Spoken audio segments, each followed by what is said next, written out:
अब एक बात दास और निवेदन करना चाहता है। क्या?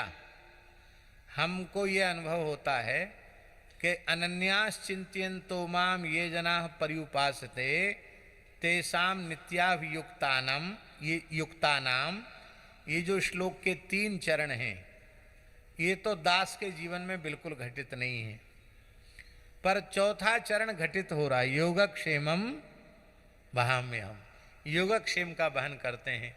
तो हमको ऐसा लगता है झाजी कि सतयुग त्रेता द्वापर में भगवान ने ये मर्यादा रखी होगी कि जो अनन्य भाव से चिंतन करें, मेरी उपासना करें, नित्याभियुक्त हों, उनके योगक्षेम का वहन करता हूँ। पर हमारे जैसे जीवों पर कृपा करने के लिए भगवान ने और अपना संविधान ढीला कर दिया, कानून ढीला कर दिया। तुम केवल हृदय से इतनी बात कह दो कि हम केवल और केवल श्री ठाकुर जी के हैं और श्री ठाकुर जी हमारे हैं, इतने से ही भगवान योगक्षेम का वहन करते हैं। वृंदावन में मलुक पीठ में मलुकदास जी का जयंती उत्सव हो रहा था। ये बात है सन 2001 की। तब पुराना मंदिर था, खुला मैदान पड़ा था। नहीं, 2002 की बात, 2002 की। एक में तो एक मनोरथी थे, उनको उन्होंने थोड़ा सहयोग कर दिया था।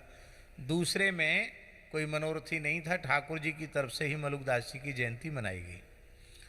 और वहाँ का नियम तो ये चला ही आ रहा भगवत कृपा से कि नित्य जो भी श्रोता आवें सबको नित्य प्रसाद।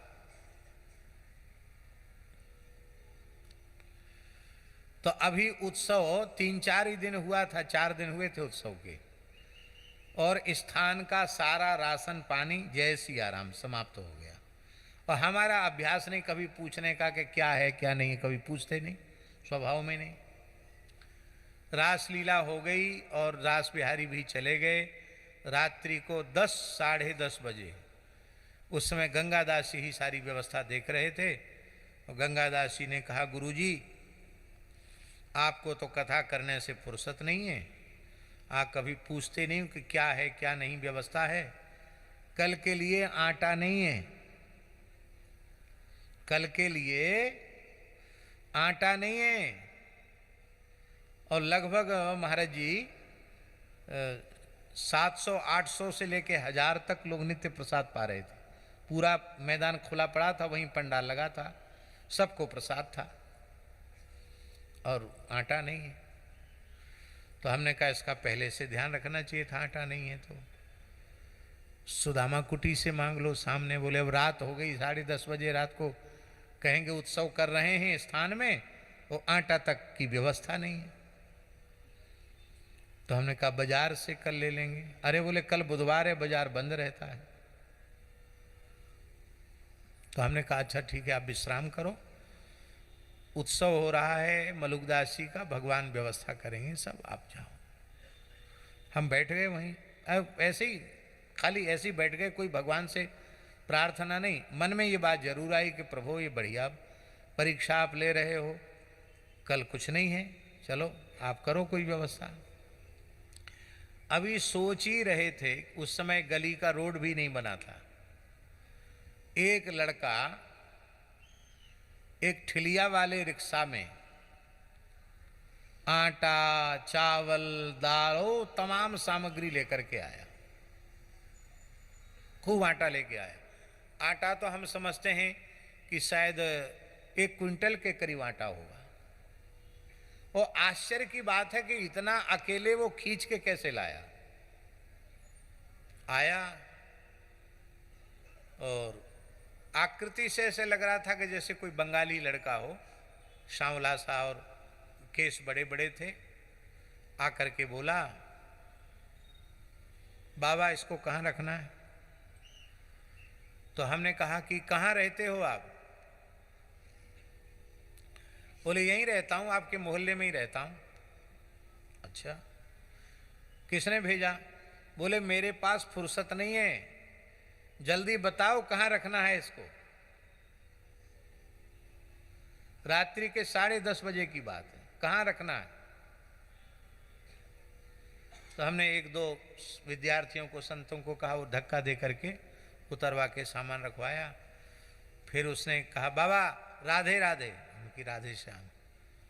तो हमने कहा इस बच्चे को कुछ प्रसाद तो दे दें,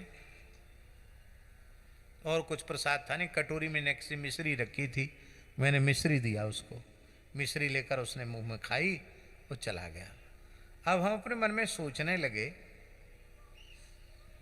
कि ये 10:30 बजे रात को बिना किसी सूचना के ये इतना आटा और दाल भी ले आया साथ में। कहते ना आटा में घाटा नहीं, घी के नहीं दर्शन, साधुओं में कहावत है। आटा आ गया, तो कैसे आ गया? कोई भेजता है ना दुकान से, तो दुकान भी रात्रि को 10 बजे कौन खुली होगी, पर कोई भेजता है तो पर्ची लिख के भेजता है, उस पर्ची पे हस्ताक्षर करना पड़ता है दिखाने के लिए कि हम वहाँ पहुँचा के आए। इसने कोई पर्ची भी नहीं लिखवाई, कहीं हस्ताक्षर भी नहीं कराया। तो एक हमारे मोहल्ले में एक टटिया स्थान के शिष्य थे, अब उनका शरीर नहीं है, मारवाड़ी वैश्य थे। वो सत्संग में बहुत प्रेम रखते थे, आते थे। उनकी बहन थी उनकी भाभी थी गीता माता जी, वो टटिया स्थान की शिष्या थी बड़े महाराज जी की। वो सवेरे आए दर्शन करने, तो हमने उन भगत जी से कहा जो मारवाड़ी वैश्य थे, मैंने कहा कि हमने सोचा अपने मन में कि शायद उन्हीं ने ही भेजा होगा। तो हमने उनको कहा कि आपने रात्रि को 10:30 बजे आटा और इतना सब सामान भर के भेजा, तो आप बता तो देते, कम से कम पर्ची तो देते। बोले नहीं महाराज जी, मैंने तो कुछ नहीं भेजा, हमने तो आपके चरणों में 500 रुपये भेंट किए थे, बस, उससे ज़्यादा मैंने कुछ नहीं किया, एक छटा कांटा मैंने नहीं भेजा है। तो हमने कहा आपके मोहल्ले में किसी ने भेजा हो, तो वो हंसने लगे। बोले हमारे मोहल्ले में तो ब्रजवासी सब भंडारा खा के तो गुजारा करते हैं, वहाँ इतना आटा दाल चावल कौन भेजेगा, किसी ने नहीं भेजा। तो हमारे यहाँ किशोरी लाल पंडित जी थे, उनकी बहू बेटियाँ आती थी, उनका उधर गोपीनाथ बाजार गोपेश्वर महादेव में पूछना। आपको आश्चर्य सुनकर आश्चर्य होगा, पूरे गोपीनाथ बाजार में गोपीश्वर में गोविंद देव जी तक आपस में ब्रजवासियों ने पूछा, आज तक पता नहीं चला कि वो आटा किसने भेजा।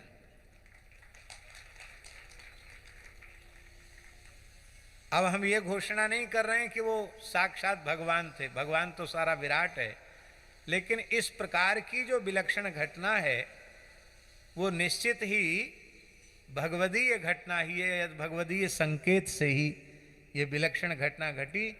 और महाराज जी उसके बाद एक जो विलक्षण बात हुई, उसके बाद से लेके उस घटना, उसके पहले बहुत अभाव था, उस घटना के बाद से आज तक आटे में घाटा नहीं है। माने उस घटना के बाद से कोई वस्तु की कमी नहीं आई, यह एक बड़ी विलक्षण बात है। नहीं तो अब कुछ ना कुछ ऐसा होना चाहिए। हम नहीं भी रहते हैं तो भी स्थान में पंगत के समय कोई आ जाए, कहीं से आ जाए, सबको प्रसाद की व्यवस्था है। टोला मोहल्ला के लोग आकर के प्रसाद पाओ, कोई ब्राह्मण ब्रजवासी आके प्रसाद पाए, साधु संतों के लिए तो खुला है ही है। बोलो वृंदावन बिहारी। तो भगवान कोई घटना ऐसी नहीं है जो काल्पनिक हो, सब सत्य हैं।